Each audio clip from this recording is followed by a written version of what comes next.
And finally tonight, an interview with Republican presidential candidate Ron Paul. It's the first in our series of conversations with the contenders seeking to take on Barack Obama in next year's election. Judy Woodruff sat down with the congressman from Texas on Capitol Hill earlier today. Congressman Ron Paul, thank you for talking with us. Good to be with you today. You're running against a long list of Republicans seeking the Republican presidential nomination, many of them very conservative, one in particular, Michelle Bachmann, appealing to the Tea Party. Why are you more qualified than any of them? I see them as defending the status quo much more so than I do because, you know, if you look at my foreign policy, nobody's coming close, although they're getting more sympathetic.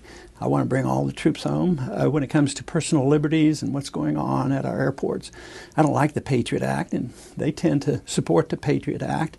When it comes to monetary policy, they try to avoid it. Yet money is one half of all our transactions. We're in a mess, so I concentrate a whole lot on the Federal Reserve and monetary policy. And, of course, the spending is a big issue with me, but it's been that way for a long time. Well, speaking of spending, Washington is in the grips right now of this huge divide, split over what to do about the debt limit, what to do about the deficit. You have said you've never voted to raise the debt limit, which pits you against not only the president and the Democrats, but the Republican leadership, both houses of Congress, most of the business community. Are they wrong when they say this would lead to an economic calamity? Are they just not telling the truth? I think they're misled. I think they believe what they're saying, but I think they don't understand economic policy because they're afraid of a default and they've been frightened. But this is the way so often government works. They try to frighten the people, such as frighten people about being attacked by nuclear weapons that don't exist, so we go to war needlessly. But the bailout frightened the people, so you bail out everybody and forget about the people who are losing their houses.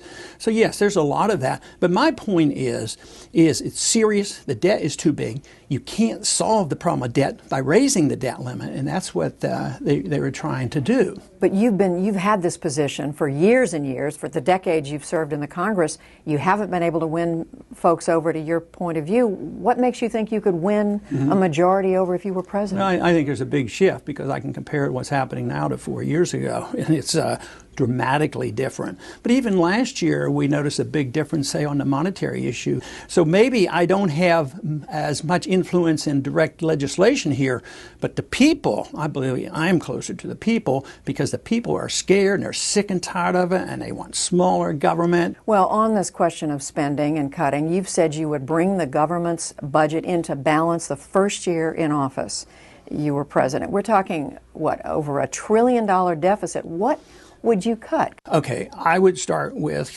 military operations overseas. They hurt us, and they hurt our national defense. And we can save hundreds of billions of dollars when you add up all the militarism and all the foreign aid and all the mischief we create. Why do we have troops in Korea and Japan? All these things. So you could save a lot. That wouldn't be enough. Then you have to start cutting spending on the programs that aren't essential, like the Department of Education. We spend a lot of money. It doesn't improve education. Department of Energy. We don't need Department of Energy. All those subsidies in Department of Agriculture. We don't need that. We don't need the intervention of the Department of Commerce. You can go on, but you don't have to go and cut health care or medical or Social Security in order to start getting our house in order. But you have talked about dramatically scaling down or reforming Medicare and Social Security. And so what would those programs look like if you could wave a magic wand and make it the way you'd like it? I haven't talked a whole lot about that. Most of the time I talk about is if we'd had acted responsibly, we wouldn't be facing this crisis. I would like to offer young people going into the workforce the chance to opt out of Social Security. But that won't work unless you do these cuts I'm talking about, the militarism as well as all these departments that make no sense at all. You could do that, but politically it's difficult because the other day when we were voting on this resolution for the budget, the debt increase, I said there's two groups. One group won't cut a nickel out of the military and the others won't cut a nickel out of entitlement system. And that's why we're at this point. You've also spoken of big changes in Medicare, structural changes. How would you change Medicare? Well, once again, I haven't emphasized that at all, but I would want people to opt out of the system. I would want people to have medical savings accounts. Young people should be able to opt out and build up a medical savings account and take care of their own programs. But that won't work unless you're willing to cut spending, and I think the most popular place to cut is all the spending overseas and the corporate welfare in this country, because most of the money that we spend here is supposed to help the poor really helps the large corporations. Say the housing bubble.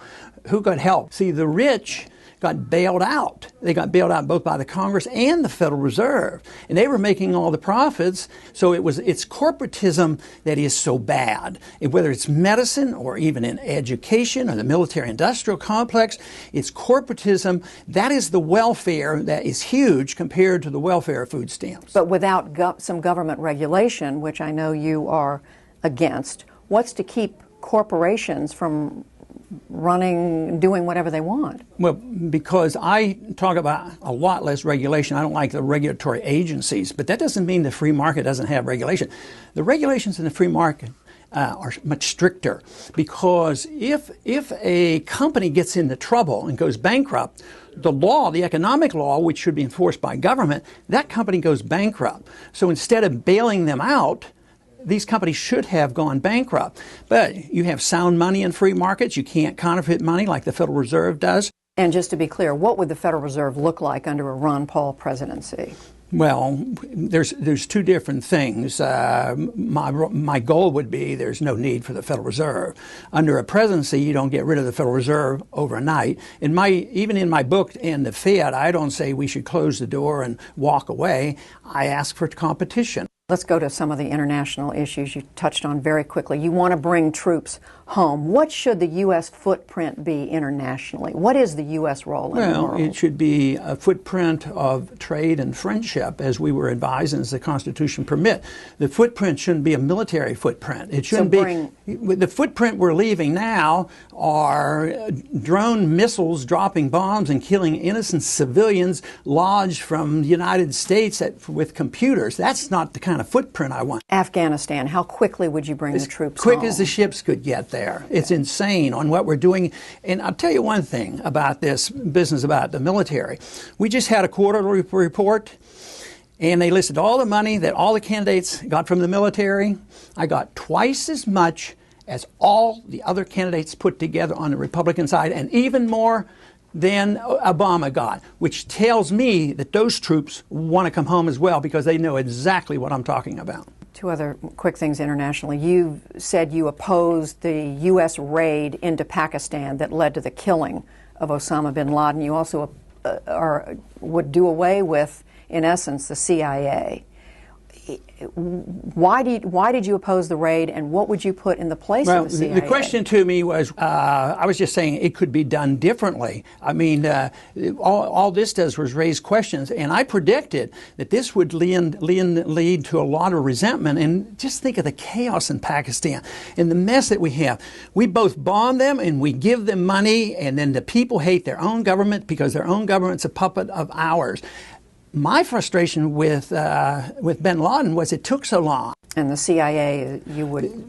I don't think the CIA should be a military arm of the government dropping bombs secretly. You can't even separate the two. CIA, you don't even know who's controlling the bombing of this country now. A couple of questions about your campaign. You have a son who was elected to the United States Senate, Rand Paul from the state of Kentucky. This is your third try for president. There was some talk that he was looking at running for president. How did you discuss that between the two of you, that it was going to be you and not him who was running? We never talked about it. It never came up. Never had a discussion? It never came up. Finally, Congressman, you look healthy. You certainly keep up a vigorous schedule. You would be 77 years old if you were elected president upon taking office, which is quite a bit older than the oldest president upon taking office, Ronald Reagan. Is age at all a factor for you in this campaign? I think it is. I think age is very important, and sometimes I meet people when they're 45 and they're very old. And I think it's the age of the ideas the person is presenting, and is that person able to present these ideas? Freedom is a young idea. It's only been tested for a couple hundred years, and we had a taste of it and we're throwing it away. But what I see others are doing, the others, especially in many of the other candidates, they have old ideas. It's totalitarian. It's the control of government policing the world, militarism, telling people how to run their lives, running the economy, telling people what they can put in their mouths and whether or not they can even drink raw milk. It's just absolutely out of control.